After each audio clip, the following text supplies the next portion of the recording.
അഖില മിസ്സാണ്. So എല്ലാവരും എക്സാമിന് വേണ്ടി ആനുവൽ എക്സാമിന് വേണ്ടി തകർത്ത് പഠിച്ചുകൊണ്ടിരിക്കുകയായിരിക്കും. അപ്പൊ നമ്മളിതാ ഇന്ന് നോക്കുന്നത് എക്സാമുമായിട്ട് ബന്ധപ്പെട്ടിട്ടുള്ള കുറച്ചധികം ക്വസ്റ്റ്യൻസ് ആണ്. അപ്പൊ നമുക്ക് എന്ത് ചെയ്യാം, വീഡിയോയിലേക്ക് പോവാല്ലേ. അപ്പൊ മക്കളെ എല്ലാവരും എന്ത് ചെയ്യണം, സ്കിപ്പ് ചെയ്യാതെ കാണണം. കാരണം ഓരോ ചോദ്യങ്ങളും പ്രധാനപ്പെട്ടതാണ്. ഇന്റഗ്രേഷനിൽ ചോദിക്കാൻ ചാൻസ് ഉള്ള, മലയാളത്തിൽ നിന്ന് വരാൻ ചാൻസ് ഉള്ള എല്ലാ ചോദ്യങ്ങളും ഇതാ നമ്മൾ ഡിസ്കസ് ചെയ്യാൻ പോവാണ്. ആദ്യത്തെ ചോദ്യം ഇതാണ്: ഓടാൻ ഇന്ധനം ആവശ്യമുള്ളവയെ പെട്രോൾ പമ്പിലേക്ക് വരച്ചു ചേർക്കൂ. നമുക്കറിയാം എല്ലാ വാഹനങ്ങൾക്കും എന്ത് വേണ്ട, എല്ലാ വാഹനങ്ങൾക്കും ഇന്ധനത്തിന്റെ ആവശ്യമൊന്നും ഇല്ല അല്ലെ. സാധാരണഗതിയിൽ ഇപ്പൊ കാറിലൊക്കെ പോകുന്ന സമയത്ത് നമ്മൾ പെട്രോൾ പമ്പിൽ പോവാറുണ്ട് പെട്രോൾ എടുക്കാൻ വേണ്ടിയിട്ട്, അല്ലെങ്കിൽ ഡീസൽ എന്ത് ചെയ്യണം, നമ്മുടെ വാഹനത്തിൽ വേണം. എന്നാൽ ഇത് ആവശ്യമില്ലാത്ത ആളുകളെയാണ് നമ്മൾ ഇന്ധനം ആവശ്യമില്ലാത്ത വാഹനങ്ങൾ എന്ന് വിളിക്കുന്നത്. അവരെ വരച്ചു ചേർക്കാനാ പറഞ്ഞിരിക്കുന്നത്. അപ്പൊ നമുക്ക് നോക്കാം അല്ലെ. ഇവിടെ നോക്കുവാണെങ്കിൽ ഈ കാണുന്ന വാഹനം നോക്കിയേ നിങ്ങൾ.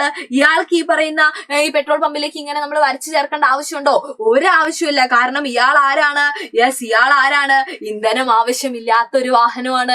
ഓക്കെ, അടുത്ത ആളെ നോക്കി നിങ്ങൾ. സൈക്കിളാണ്. സൈക്കിളും നമ്മൾ എന്ത് ചെയ്യാണ്, നമ്മുടെ ഫുഡൊക്കെ കഴിച്ച് നമ്മൾ നല്ല ഊർജത്തോടു കൂടി എന്ത് ചെയ്താൽ മതി, ഓടിച്ചാൽ മതി അല്ലെ. അദ്ദേഹത്തിനും എന്തിന്റെ ആവശ്യമില്ല, ഈ പറയുന്ന പെട്രോളിന്റെ ഡീസലിന്റെ ആവശ്യമില്ല.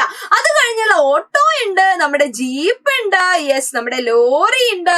അവരൊക്കെ നമ്മൾ എന്ത് ചെയ്തു, അങ്ങോട്ടേക്ക് വരച്ചു. ഇവർക്ക് എല്ലാവർക്കും ഇതൊക്കെ വേണം അല്ലെ, എന്നാ മാത്രമേ ഇവരൊക്കെ വർക്ക് ചെയ്യുള്ളൂ. അടുത്ത ആളെ നോക്കിയേ നിങ്ങൾ. ഒരു പാവം തോണിക്കാരനുണ്ട്. തോണിക്കാരനെ ഞാൻ അങ്ങോട്ടേക്ക് നേരത്തെ പോലെ ഇങ്ങോട്ടേക്ക് വരയ്ക്കണോ? അങ്ങോട്ടേക്ക് ഞാൻ വരയ്ക്കാനേ പാടില്ല അല്ലെ, അദ്ദേഹത്തിനെ ഞാൻ വരയ്ക്കാനേ പാടില്ല.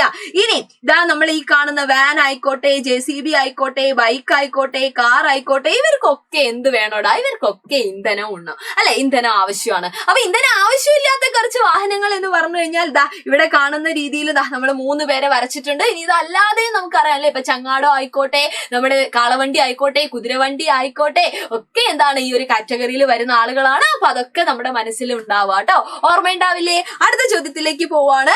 ഓരോ ജീവിയെയും അവയുടെ കൂടുകൾക്ക് നേരെ വരച്ചു ചേർക്കാമോ? ഈ ഓരോ ജീവിനെയും എന്ത് ചെയ്യണം, നമ്മള് ഇവരുടെ കൂടിന് നേരെ നമ്മൾ വരച്ചു ചേർക്കണം. ഇപ്പൊ നോക്കിയേ, ആദ്യത്തേത് എലിയാണ് അല്ലെ. എലി എന്ന് പറയുമ്പോൾ എപ്പോഴും എലിമാളം അല്ലേ നമുക്ക് ഓർമ്മയുണ്ടാവുക. അപ്പൊ നമുക്ക് ഇതിനെ നേരെ എന്ത് ചെയ്യാം, മാളത്തിലേക്ക് വരയ്ക്കാം. ഇനി അടുത്തത് കാക്കയാണ്. നമ്മുടെ വീടിന് ചുറ്റും ഒന്ന് നോക്കിയാൽ നമ്മുടെ മരത്തിലൊക്കെ കാക്കയുടെ കൂട് നമുക്ക് കാണാൻ പറ്റില്ലേ. കുറെ ചുള്ളിക്കമ്പൊക്കെ വെച്ചിട്ടാണ് കാക്ക എന്ത് ചെയ്യുന്നത്, കൂടൊരുക്കുന്നത്. അപ്പൊ ഈ കാണുന്നതിലേക്ക് നമ്മൾ കാക്കേനെ വരച്ചു ചേർത്തു. ഇനി ലാസ്റ്റ് കാണുന്ന കുരുവിനെ പോലെ ആ കിളീനെ നമ്മൾ കാണുന്നില്ലേ. ആ കിളീനെ കണ്ടാലേ നമുക്കറിയാം ഇങ്ങോട്ടേക്ക് ഇനി ബാക്കിയുള്ളതും അത് തന്നെയാണ്. അപ്പൊ ആ തൂങ്ങി കിടക്കുന്ന കൂട്ടിലേക്ക് നമ്മൾ എന്ത് ചെയ്തു, വരച്ചു ചേർത്തു അല്ലെ. അപ്പൊ ഇങ്ങനെ വരച്ചു ചേർക്കാനുള്ള ചോദ്യങ്ങൾ നമ്മുടെ പരീക്ഷയിൽ നമ്മൾ പ്രതീക്ഷിക്കുന്നുണ്ട്.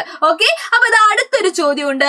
വെള്ളത്തിലൂടെ സഞ്ചരിക്കുന്ന വാഹനങ്ങൾ ഏതൊക്കെയാണ്? നമുക്കറിയാം എല്ലാ വാഹനങ്ങളും എന്തല്ല, ഈ പറയുന്ന പോലെ നമ്മുടെ കരയിലൂടെ സഞ്ചരിക്കുന്നവയല്ല അല്ലെ. ആകാശത്തൂടെ സഞ്ചരിക്കുന്ന വാഹനമുണ്ട്, വിമാനം നമുക്കറിയാം അല്ലെ. അതേപോലെ തന്നെ വെള്ളത്തിലൂടെ സഞ്ചരിക്കുന്ന വാഹനങ്ങളും ഇല്ലേ. ഏതൊക്കെയാന്ന് ചോദിച്ചു കഴിഞ്ഞാൽ എന്തൊക്കെ കാര്യങ്ങൾ നമുക്ക് പറയാൻ പറ്റും? ഈ കാണുന്ന ചങ്ങാടം ആയിക്കോട്ടെ, തോണി ആയിക്കോട്ടെ, മിസ് ഇവിടെ എഴുതാം ചങ്ങാടം അല്ലെ, ചങ്ങാടം.